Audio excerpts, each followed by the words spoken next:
Alright guys, welcome back. We're going to run through part 3 of this video series, just breaking down a very, not a super deep dive on Ripple or anything, but a little more than a surface dive, I think.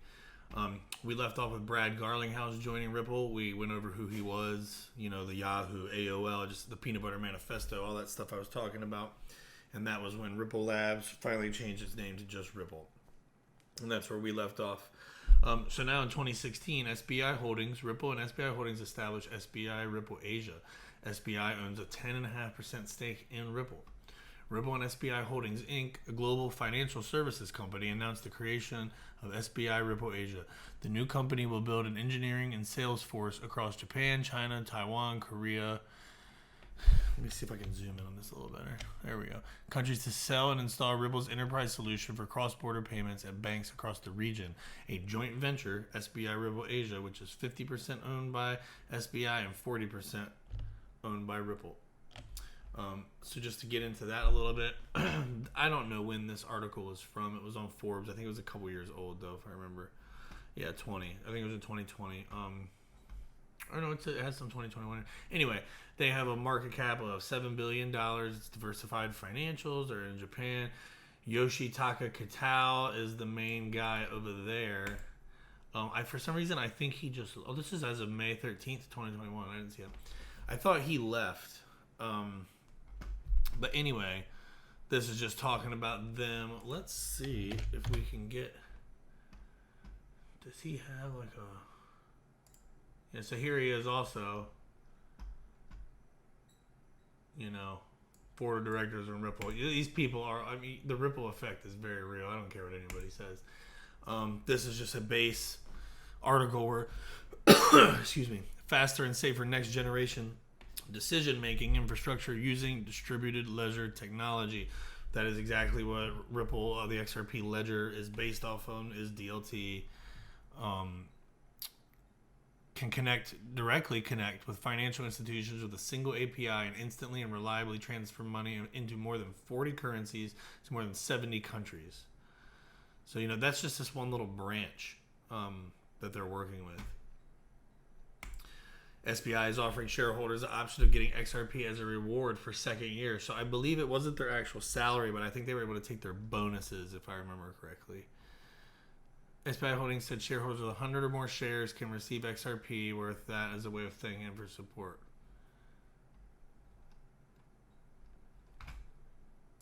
SBI Ripple Asia launches Cambodia's first cross-border remittance service using blockchain. The service uses RippleNet to create payments corridor between banks in Cambodia and Vietnam. Now, keep in mind with all this stuff, this video, by the way, with David Schwartz, the CTO of Ripple talking, is fantastic, but it's like 11 minutes long. I'm not going to do that. Plus, I'd probably get copyrighted. After testing with SBI, LY, our bank, a subsidiary of Japan-based SBI Holding, the initiative was approved by the National Bank of Cambodia. And this was May of this year. SBI Ripple Asia already has a blockchain-based payment agreement with TP Bank in Vietnam. The two partnerships will deliver the money transfer service using RippleNet, which is Ripple's distributed ledger-based payments network. The service is said to offer real-time payments with low fees. SBI Ripple Asia further said it will work with Ripple to offer such services to institutions in the U.S. Now, we're going to get more into what RippleNet is, and ODL is going to be one we're going to talk about too, because they offer a suite of different things. So then you go down here and...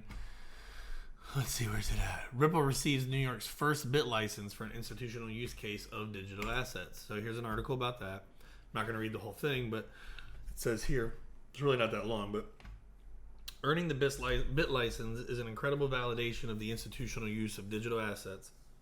One of the most influential state regulators was DFS, said Ripple co-founder and CEO Chris Larson. I am proud of the work of our regulatory relations team led by Ryan Zagoni with the BIT license in hand. We look forward to working with our New York bank customers seeking to use XRP for liquidity and cost savings. It says this singular XRP pool then allows respondent banks to allocate less total capital to service the same volume of international payments. As a result, respondent banks that use Ripple with XRP as a bridge asset can save up to 42% on cost today and up to 60% as market adoption of XRP grows. So all pretty cool stuff. After that, Ripple teams up with R3 with 12 banks to do a trial XRP for cross-border payments. This did not end well. They ended up going their separate ways. There was a big settlement that was undisclosed for a while, but I believe some stuff has leaked. This is R3. They are a major investor in Zenfin, which is XTC. That you guys know I'm always bullish on that and pumping that a little bit. But anyway, they left. I think they didn't hold up to a marketing agreement of some sort. I don't think it was anything super bad, but anyway, you can see it's the same type of stuff here. I mean, who are their customers? Does it tell us here? I don't know if it tells us. I really didn't look, to be honest. Anyway, that's R3 is a big company. I believe they're used a lot in Canada right now. Application builders: Wells Fargo, MoneyGram, MasterCard, Six Swiss Exchange, NASDAQ. I mean, major central banks and regulators across the globe. They're a very big company. I always say my 3 X's. That's XRP, XLM, and XDC. If I could only buy 3 assets, that's the only ones I would buy if that's all I had. That is not financial advice. Just an opinion. SEC legal papers reveal R3 settlement with Ripple was more than $240 million. Yeah, the pertinent detail is that an enterprise software firm exercised an option to purchase 104 billion XRP in 2019. Given we don't know precisely when R3 sold the tokens, that puts the settlement between 240 and 470 million. Pretty crazy, man. So then it goes on to say that you have the XRP escrow. So to provide additional predictability to the XRP supply, Ripple has locked 55 billion XRP, which is 55% of the total supply. Because remember, this isn't mined; these are pre-created into a because they're deflationary. They're anti-inflation. There's not gonna be no inflation. Into a series of escrows. These escrows are on the ledger itself, and the ledger mechanics enforced by consensus control the release of the XRP. So I believe it's right at the beginning of the month. They release, I believe, 1 billion. Some is allocated to strategic partners. Some is sold to exchanges so they can resell, and then the rest goes right back in. It's all cryptographically controlled. It's not, some guy just pushing a button here and there. The escrow consists of independent on-ledger escrows that release a total of 1 billion each month over the next 55 months. Any additional XRP left over each month will be placed into a new escrow to release in the first month, which no escrow currently releases. So it sounds like to me that that'll keep rolling over and extending the time period. A lot of people have a problem with that. They don't like the fact that people think they control it. I don't know that that's quite the word I would use. I understand the sentiment, though, so that's, look into it for yourself. I'm just coming from a standpoint of a huge fan and a very bullish individual. 100 plus customers had signed up. They were all financial institutions, banks, payment providers, more. Use the power of Ripple's blockchain technology to provide a global payment experience that delivers instant, certain, and low-cost global payments for their customers. They won the best performing crypto asset of the year because it raised over 36,000% in 2017. That would have been a 360x on your money. Speaking of their customers, what is this? This only stays up for a second. I've never understood why, but you'll see Bank of America's up here, SBI's on here. There's a few others. Tranglo's on here. That's a big one. So anyway, then they started talking about XRapid, which turns into ODL. XRapid is live and commercially available at the time. One of 3 software products of Ripple. XRapid, which is ODL, dramatically lowers the capital requirement for liquidity. Then you have RippleNet is providing on-demand liquidity to financial institutions for cross-border payments using the digital asset XRP. XRapid eliminates pre-funding in destination currencies known as Nostro accounts. There's approximately $10 to $25 trillion sitting dormant in these accounts across the world, tying up capital that could be used in productive ways. So the ODL, the Ripple product powering these transactions, is commercially available and moving into production with multiple customers, including Mercury FX, Catalyst Corporate, Federal Credit Union. People I'm not really sure. It then goes on to talk about MoneyTap, which they own a third of. It was a technology that SBI had that, 3 banks are connected. They expect to have 20 banks by the end of the year, which is this year. And it's allowing them to just send stuff back and forth super fast. You have to remember, Most of their business is not in the States. Yeah, and then Ripple X is what is now called, or what used to be X Spring, which allows you to invest, incubate, and acquire and provide grants to companies and projects run by proven entrepreneurs. Entrepreneurs will use XRP and the Ledger, the open source decentralized technology behind the token, to solve their customers' problems. So here's RippleNet. You know, it shows you some of the people. You got Bank of America, American Express, SBI, Tranglo, Lulu's pretty damn big too. Santander I know about. I'm sure these are all huge, but so this shows you where RippleNet is currently available across 55 countries with 120 different currency pairs. So that's some pretty heavy interoperability. It just tells you, improve loyalty for your business by offering the best in market payment experience, leverage cutting edge technology to streamline payment services and reduce costs, eliminate pre-funding, expand your network and reach key quarters easily by connecting and transacting with premier receivers in key markets. It's a decentralized infrastructure with 3+ seconds to set a payment, modernized messaging that's 100% transparent and zero in pre-funding. Banco Santander's OnePay FX expands international payments using RippleNet. And this is what they've been doing. 450 million euros. They have a thing on how RippleNet works. I don't know. Let me see how long this is. If it's like... We'll get into this too. This is a huge thing too. How long is this thing? No, we're not going to watch 4 minutes. You guys should come back and watch this though. I did a video on it before. Maybe I'll just put that link in there. The on-demand liquidity. This is the big one in my opinion. So when they're using this, they will be using the token. And the beautiful thing about them using the token is that it's going to be getting traded in massive amounts of volume every day. So, eventually as these banks sign on, the scarcity is going to go up. It's going to be harder to get a hold of. We will watch this video. I've shown this before, but it's a quick one. Our company is entirely comprised of freelancers. So we're a freelance company for freelancers by freelancers. We build technology and tools to help our clients recruit, hire, manage, and most importantly, pay freelancers globally. When we work with RippleNet, we hyper-focus on underserviced corridors that have the greatest problem.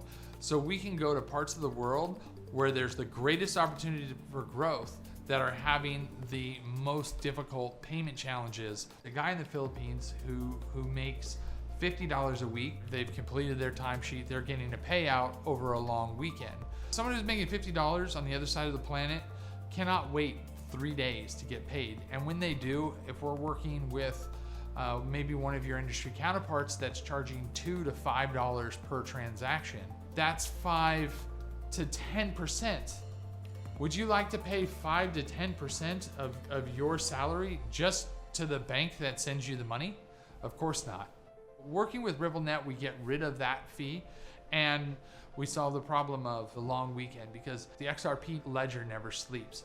And when I can shoot a payment through RippleNet Friday at 3 p.m.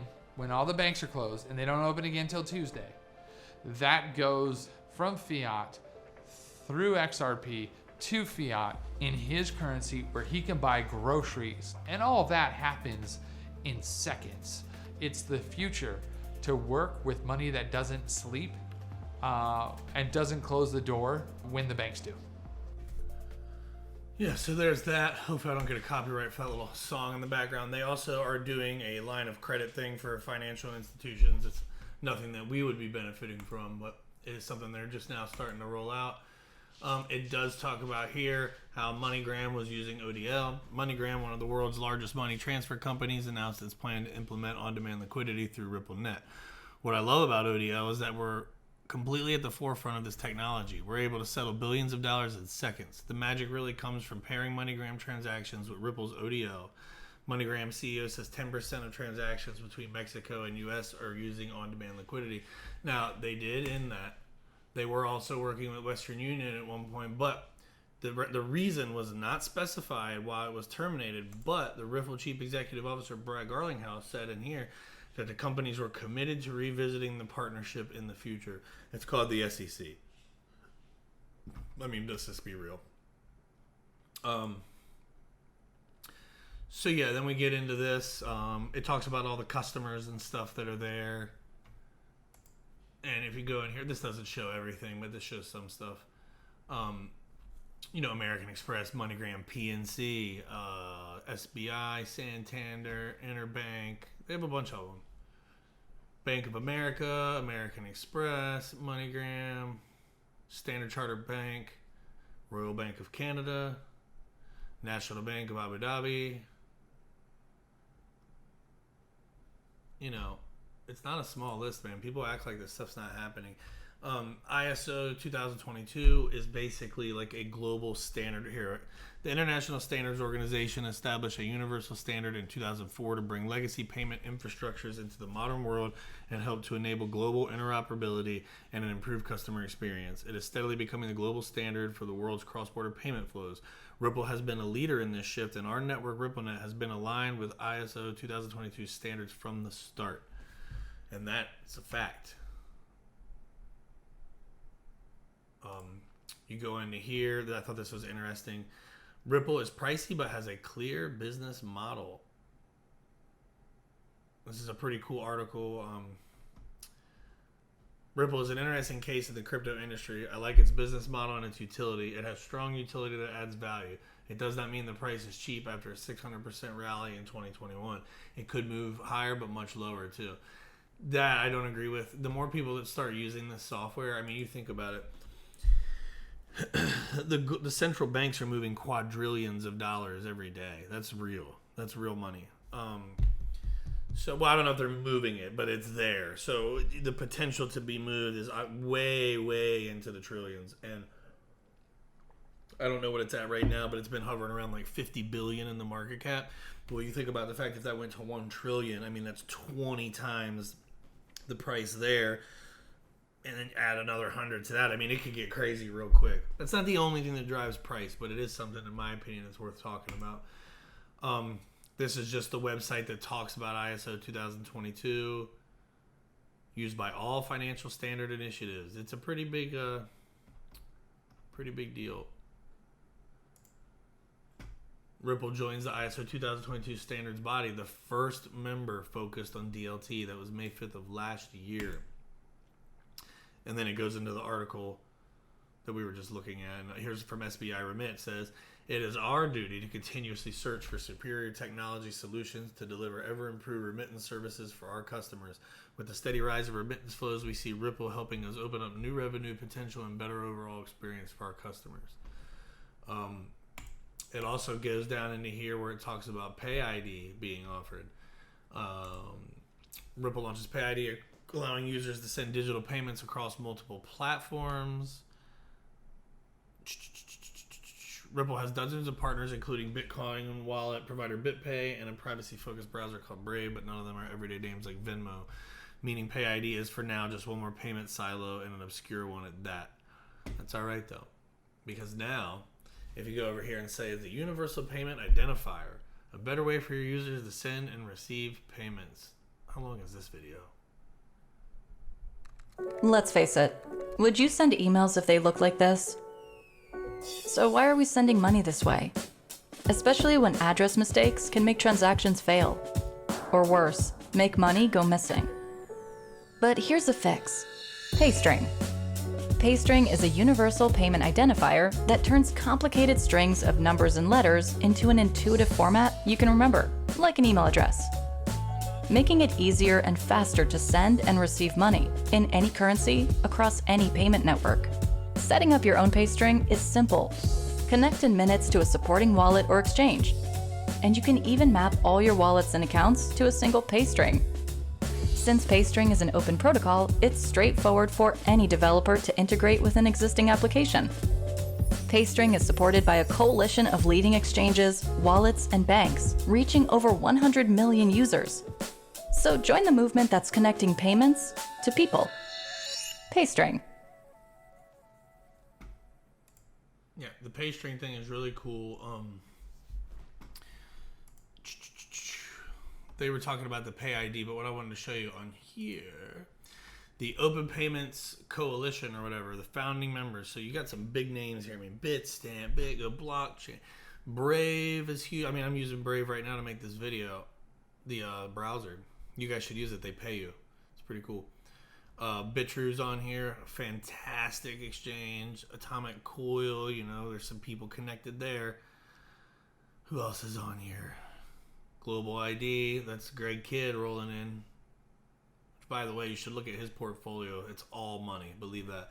PolySign, we know that that's some of the guys from Ripple doing that. It's a pretty obscure company. Their subsidiary just got the charter to become a bank.